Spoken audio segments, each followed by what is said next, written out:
બોલો શ્રી પ્રણમ પૂજ્ય અમૃત બાપાના મસાણી મેલડી માતની જય.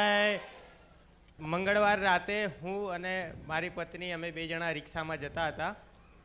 તો અચાનક એને રિક્ષામાં કંઈક થવા માંડ્યું. અચાનક તો હાઈવે ઉપર અમે બે જણા ઊભી રાખી. મેં રિક્ષા અચાનક એ બૂમો પાડવા માંડી ને કંઈક કરવા માંડી. એ રીતે મેં રિક્ષા ઊભી રાખીમાં તમારો એક ફોટો મારી રિક્ષામાં મેં લગાવેલો છે.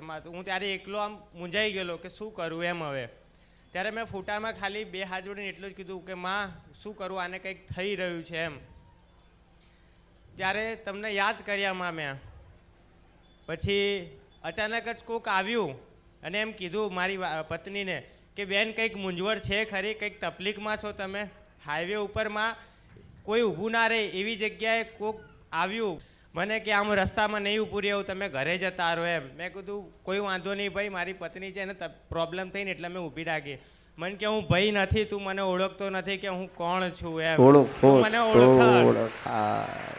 એણે મને 2 વાર કીધું માં કે તું મને, હું ભાઈ નથી કે તું મને ઓળખતો નથી કે હું કોણ છું, એવું કીધું માં મને.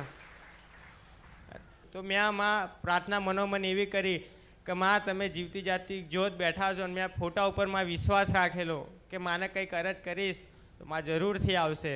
તો માં એને તકલીફ થતી હતી ને 8 મહિનાથી આવું જ થતું હતું કે બેભાન ભૂલી જાય ને કંઈક કરે ને ઊંધું સીધું બોલતી હતી.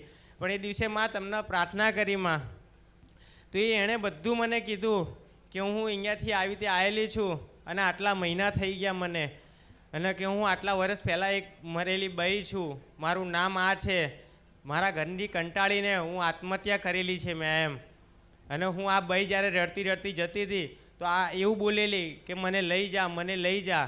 અને એ કે મારા જીવી જાની હાલત હતી તો હું ત્યાંથી એને વળગેલી છું એમ. એવું એ બેને પણ નામ આપ્યું મને. અને હાલ મારી જે રિક્ષા છે એમાં એ મેકેનિક એવું કહે છે કે 1 થી 5 કિલોમીટરે ના ચાલી શકે, પણ મારી તમારો જ્યારથી ફોટો લગાવ્યો તો હાલ 1 રૂપિયાનો ખર્ચો કર્યા વગર મારી મહિનાથી મારી રિક્ષા વગર કોઈ ખર્ચે અને મને મારું ઘર પૂરું કરી આલે તો એ રિક્ષા કરી આલે. હાલ દર મહિને 50,000 મને રિક્ષા કમાઈને આપે અને મારીના એક ફોટાના પ્રતાપે મારું આજે ઘર ચાલી રહ્યું. માં તમારો ખૂબ ખૂબ આભાર માં, ખૂબ ખૂબ આભાર માં. આ દુઃખમાં શું તો મને જગતમાં કોઈએ બધા છેતર્યા છે, પણ આજે કદાચ આ સતયુગ નહીં, આ મેરડી યુગ છે. કદાચ સાચું કહો ને તો આ મેરડી માતા બેઠા છે કે કદાચ આ યુગ ચાલે છે તો આ મેરડી માતાનો યુગ ચાલે છે. કારણ કે આ બોલશે ને બનાવશે અને વિશ્વાસ રાખશો તો મને જેવો પ્રમાણ અને મારો જેવો ભાવ રાખ્યો તમે બધા રાખજો. જરૂરથી આ મળવા આવશે, કારણ કે આ બધાનું સાંભળે છે. જે અહીંયાથી પાછળ બેઠું હશે ને તો કદાચ એમનુંય સાંભળશે, કારણ કે માં બધી જગ્યા વસેલા છે, બધી જગ્યાએ. મેં ખાલી એક અરજ કરી તો એમ સમજો કે આ સ્ટેજ ઉપર અહીંયા ઊભો છું ને તો એ મારી રિક્ષાનો માહોલ એવો થઈ ગયો કે માં મારા સ્ટેરિંગની સામે જે સીટ છે ત્યાં બેઠેલા છે અને અમે બે જણા આવી રીતે સામે ઊભા છે અને માં કંઈક કહી રહ્યા છે, એવું સનરૂપ થયેલું. અને આજે મારી જે રિક્ષા ચાલી રહી છે, જે મેકેનિક કહે છે 1 થી 5 કિલોમીટરની ચાલે, પણ આજ મહિનાથી મારી રિક્ષા મને કમાઈને આપે છે વગર કોઈ ખર્ચે. અને હું અહીં અમદાવાદ લાંભાથી આવું છું તો મારે 130 થી 40 કિલોમીટર થાય છે, પણ કોઈ દાડ મારી રિક્ષા મને ધોકો નથી આપ્યો, ના મારી ગાડી બંધ પડી છે. તે માસીબા મને મળ્યા, પછી મારી રિક્ષામાં બેઠા, પછી એમ એવું કીધું કે તારી રિક્ષા કોણ રોકે છે, હું જોઉં છું, મારી રિક્ષા કોઈની રોકવાની તાકાત નથી, જવા દે તું. આવું માં મને કીધેલું. એ દિવસની ઘડી આજ સુધી મારી રિક્ષા કશે રોકાઈ નથી અને મને કમાઈને આપ્યું છે. આ દુઃખમાં તમે જ ખાલી મારો હાથ પકડ્યો છે માં, બીજા કોઈએ નહીં પકડ્યો માં. હું જગત ફર્યો, દુનિયા ફર્યો, પણ કોઈએ મારું સારું નહીં કરી આલ્યું તો આ મસાણી મેરડીમાં અહીંયા બેઠા ને એમે મારું સારું કરી આલ્યું.